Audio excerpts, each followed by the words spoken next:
العاشرة تماما بتوقيت العاصمة أسمر. إلى حضراتكم نشرة الأخبار مستهلة إياها بالعناوين.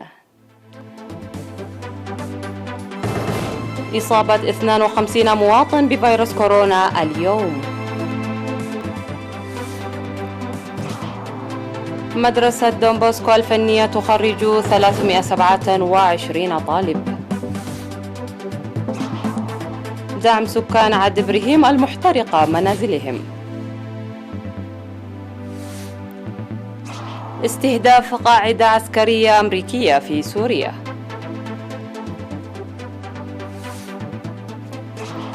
انطلاق مناورات أمريكية أوكرانية في البحر الأسود. والتحالف الدولي يدعو لمراقبة تحركات تنظيم الدولة الإسلامية في أفريقيا. مرحبا بكم إلى تفاصيل النشرة. إعلان وزارة الصحة. أعلنت وزارة الصحة أن الفحوصات المخبرية التي أجريت اليوم 29 من يونيو في مراكز العزل بأقليمي الأوسط والجنوبي أسخرت إصابة 52 مواطن بفيروس كورونا، وظهرت 49 من الإصابات في أسمر بالأقليم الأوسط و3 إصابة في مندفرة. في غضون ذلك شفيت 65 مرضى كورونا، 36 من الأقليم الجنوبي، 29 من الأقليم الأوسط، بينما توفي مريض كورونا واحد من الأقليم الجنوبي يبلغ من العمر 42 عاما.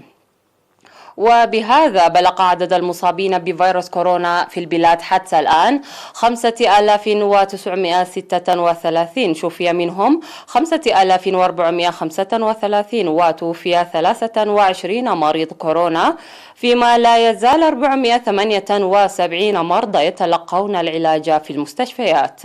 وزارة الصحة 29 من يونيو 2021.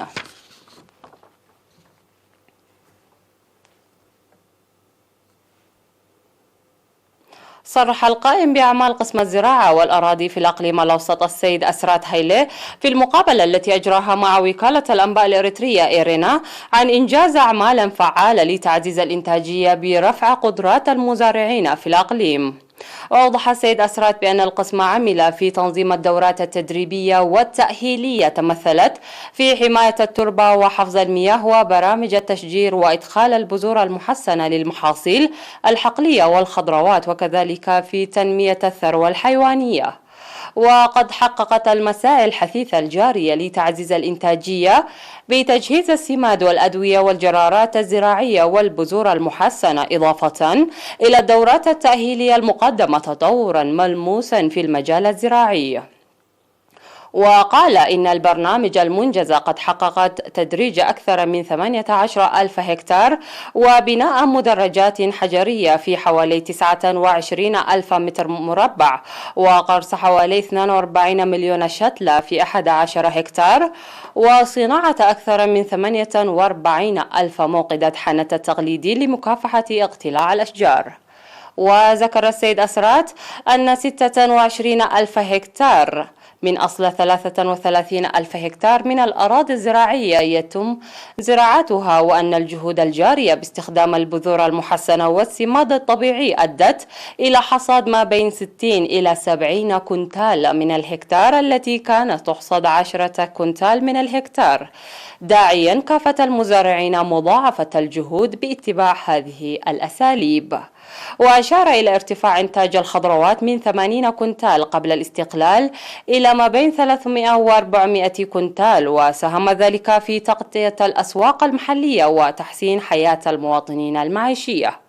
وذكر معالجة 4.5 مليون ماشية في إطار المسائل الجارية لتأمين صحة المواشي وتطعيم 4.2 مليون. وتوضح مستندات القسم بتوزيع أراضي الملكية الخاصة في 49 منطقة ليحصل 33,886 مواطن، بينهم 11,371 امرأة على الأراضي.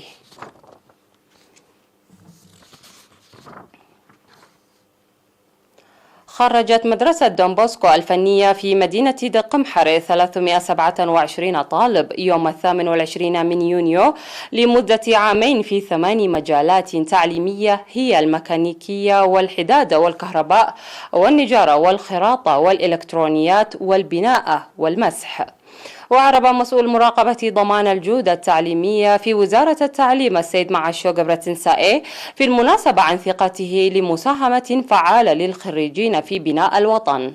من جانبه دعا مدير مديرية دقمحر السيد يمان أبرا الخريجين لتطوير المعرفة المكتسبة بالعمل التطبيقي. كما دعا نائب مدير المدرسة الأستاذ تسفى ميكائيل تخلي الطلاب تطبيق الدراسة التي تلقوها بالعمل بتواضع مع أوساط المجتمع. وأكد ممثل الخريجين على العمل بتفان وجهد لخدمة الشعب والوطن. تأسست مدرسة دون بوسكو الفنية عام 1998 وخرجت حتى عام 2019 2430 طالب.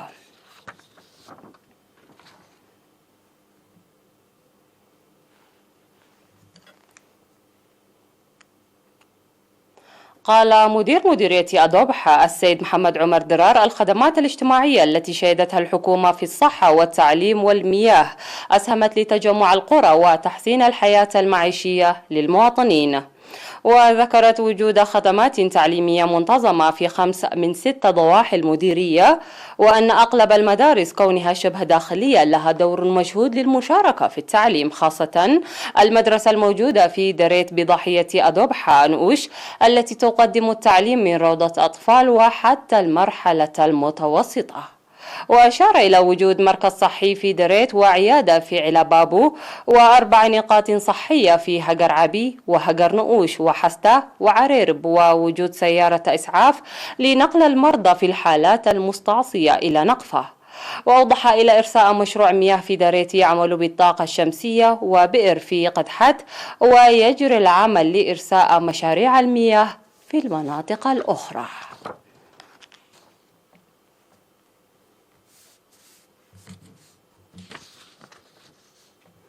تلقى سكان عد إبراهيم الذين احترقت منازلهم مع ممتلكاتها في حريق شب يوم 26 من مايو الماضي دعما ماليا وعينيا، وشمل الدعم المقدم من سكان عد إبراهيم وحشاكيتو وقرجناي وتكراريت في مديرية دقي أكثر من 28 ألف نقفة و29 كنتال ذرة ومواد استهلاكية تقدر بأكثر من 10,000 نقفة.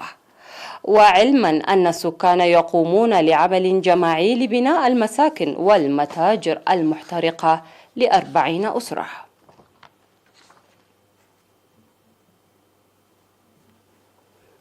بلغت الأشجار المغروسة في حقات إلى مستوى جيد نتيجة للرعاية والحراسة اللازمة الجارية لها. وأوضح السكان أن الأشجار المغروسة في شرق المدينة بجوار مقبرة الشهداء بلغت في الوقت الحالي إلى مستوى جيد وساهم في جمال المدينة. وذكروا بأنهم يغرسون سنويا أشجارا متنوعة ويقومون برعاية لازمة لها، داعين تعزيز مساهمة كافة المواطن لاستمراريتها وسلامتها. وناشدوا مكتب الزراعة في المديرية تقوية تعاونه الجارية في إعداد الشتول والإرشادات المهنية واتخاذ خطوات متماثلة في باقي المناطق.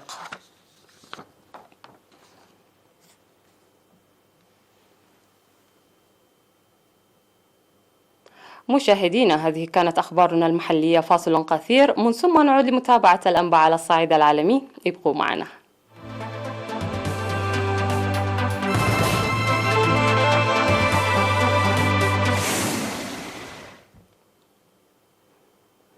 أعلنت وكالة الأنباء السورية الرسمية استهداف القاعدة العسكرية الأمريكية في حقل العمر النفطي بريف دير الزور شرق سوريا بقذائف صاروخية، فيما ردت قوات التحالف بعدد من القذائف.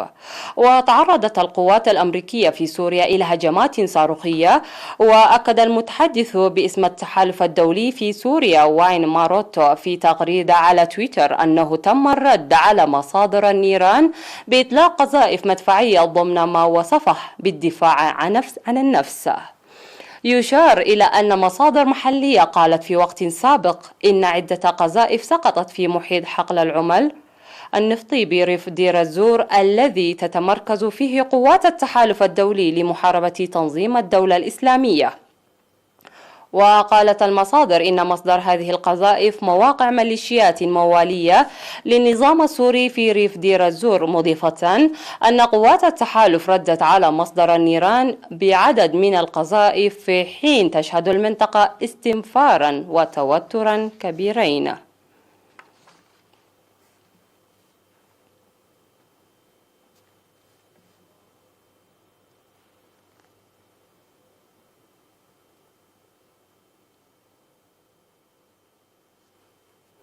بدأت أوكرانيا وعدة دول بينها الولايات المتحدة تدريبات عسكرية مشتركة في البحر الأسود الذي يشهد توترا بين روسيا التي وصفت المناورات بالعدائية وحلف شمال الأطلسي ناتو. وتأتي تدريبات نسيم البحر 2021 في أعقاب تصاعد التوترات بين حلف الناتو وموسكو التي قالت الأسبوع الماضي إنها أطلقت طلقات تحذيرية وأسقطت قنابل في مسار سفينة حربية بريطانية لإخراجها من مياه البحر الأسود قبالة شبه جزيرة القرم. وتستمر التدريبات أسبوعين وتشارك فيها قوات قوامها نحو 5000 جندي من دول الناتو ودول أخرى حليفة ونحو 30 سفينة حربية و40 طائرة والمدمرة الأمريكية روس، كما ستشارك فيها مشاة البحرية الأمريكية. وتقول أوكرانيا إن الهدف الرئيسي من المناورات هو اكتساب خبرة في العمل المشترك أثناء عمليات حفظ السلام والعمليات الأمنية متعددة الأطراف. ودانت روسيا حجم وعدائية المناورات التي لا تسهم في تعزيز الأمن في منطقة البحر الأسود.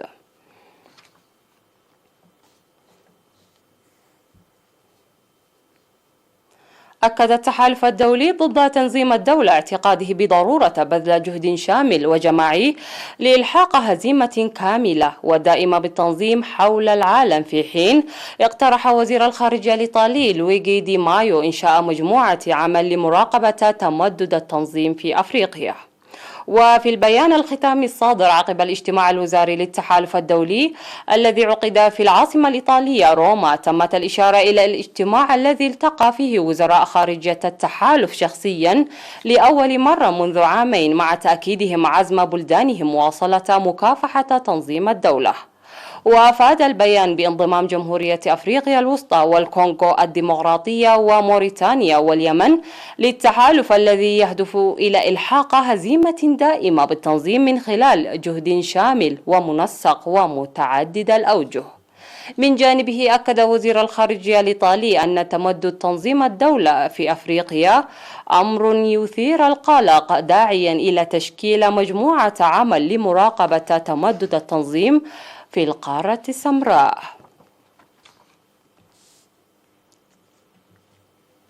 والخبر الأخير في هذه النشرة: ارتفعت حصيلة ضحايا الإعصار الذي ضرب جمهورية التشيك إلى 6 قتلى وأكثر من 150 مصابا. وذكر راديو براغ الدولي أن 45 مصابا على الأقل لا يزالون يتلقون العلاج في المستشفيات جراء الإعصار الذي ضرب إقليم جنوب مورافيا، وأحدث خسائر واسعة في 7 قرى إلى جانب تضرر البنية التحتية و1200 منزل وتدمير مئات السيارات. وتابع الراديو أن عمليات رفع الأضرار ما زالت جارية بمساعدة مئات من أفراد الشرطة ورجال الإطفاء.